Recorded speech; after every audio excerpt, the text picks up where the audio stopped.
Good afternoon, hello, and welcome to Empower and Thrive Hub. The United States has said they will resume visa applications for foreign students, but student applicants must unlock their social media profiles so that their applications can be unlocked and seen by diplomats who are checking for indications of hostility.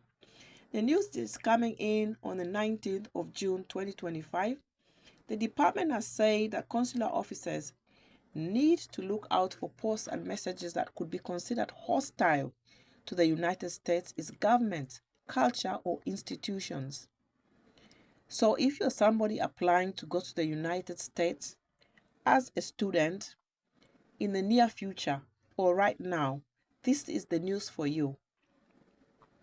The government have said that people or students who refuse to set their profiles to public, their applications may be rejected, as it could be a sign that they are trying to evade security or hide their online activity.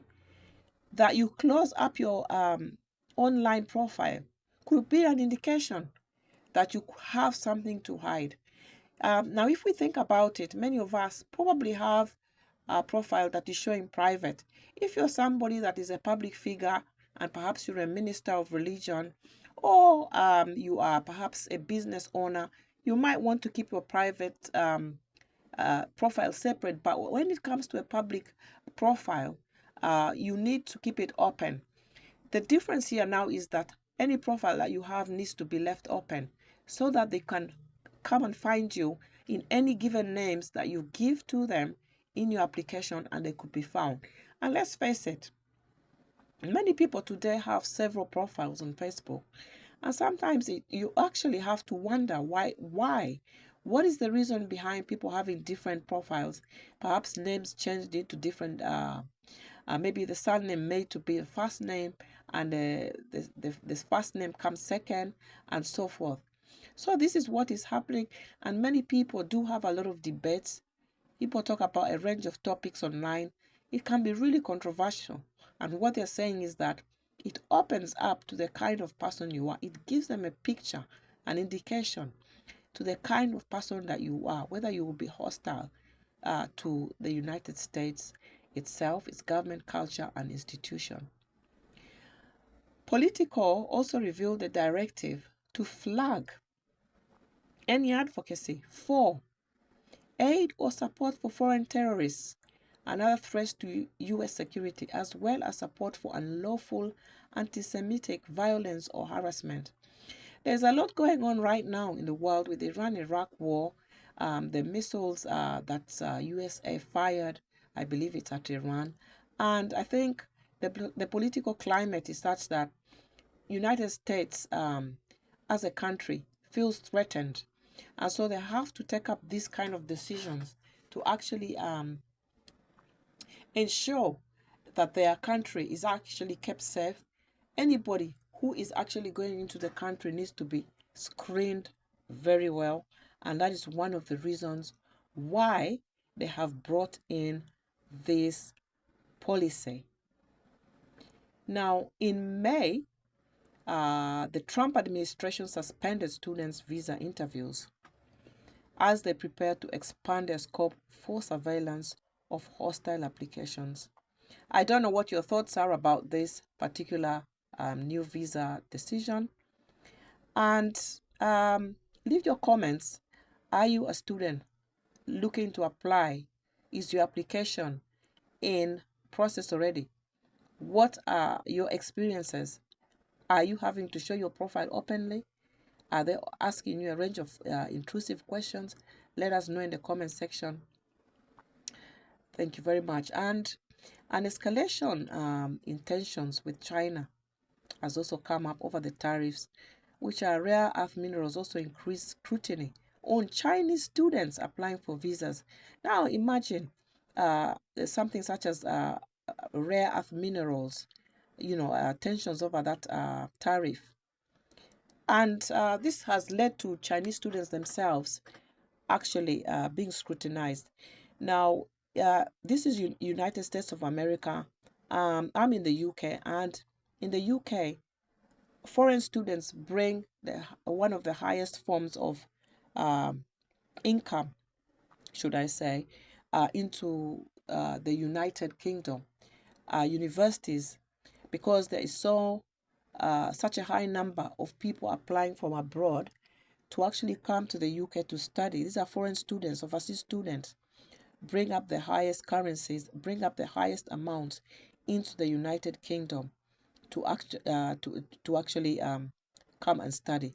So this is a big area for, I believe, even United States of America.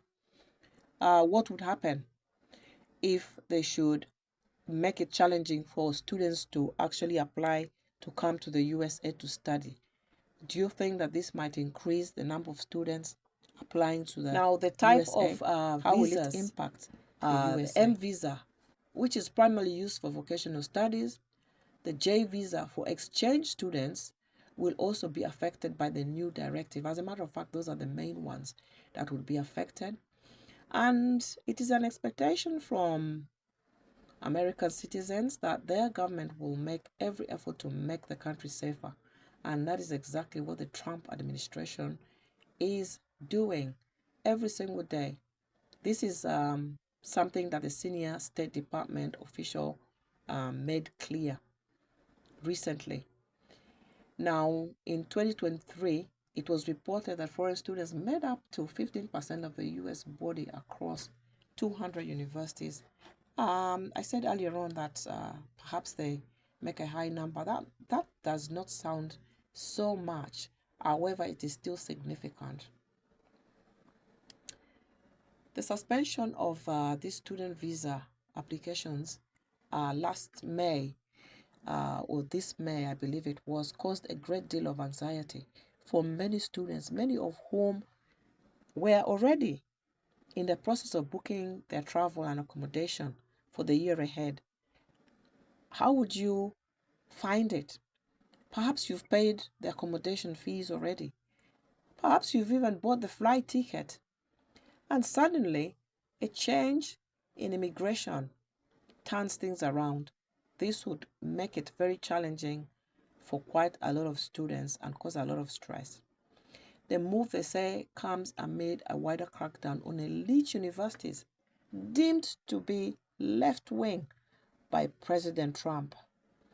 So you say President Trump is going after universities just because he says that they are left-wing.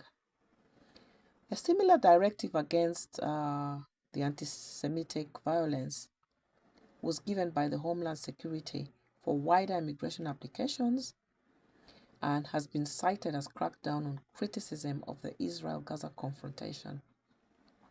So it's not just a matter of we want to keep the USA safe from potential threats for people who may pose, as a threat to USA.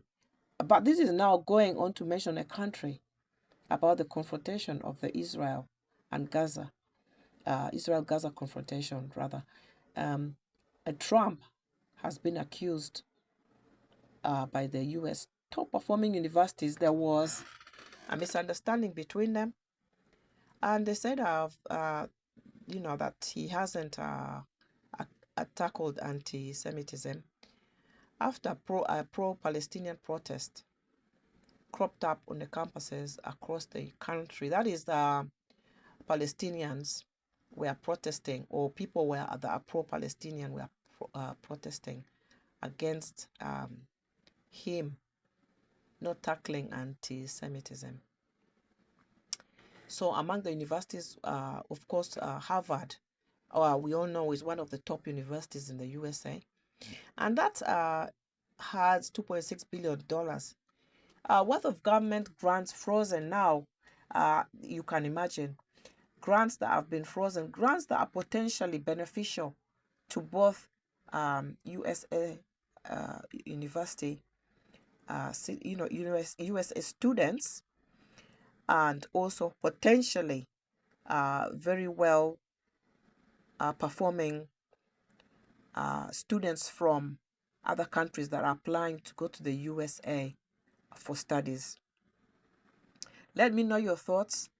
Comment in the comment section this is what's happening, and this is of interest to you as an overseas student that is looking to apply to the USA to be a student.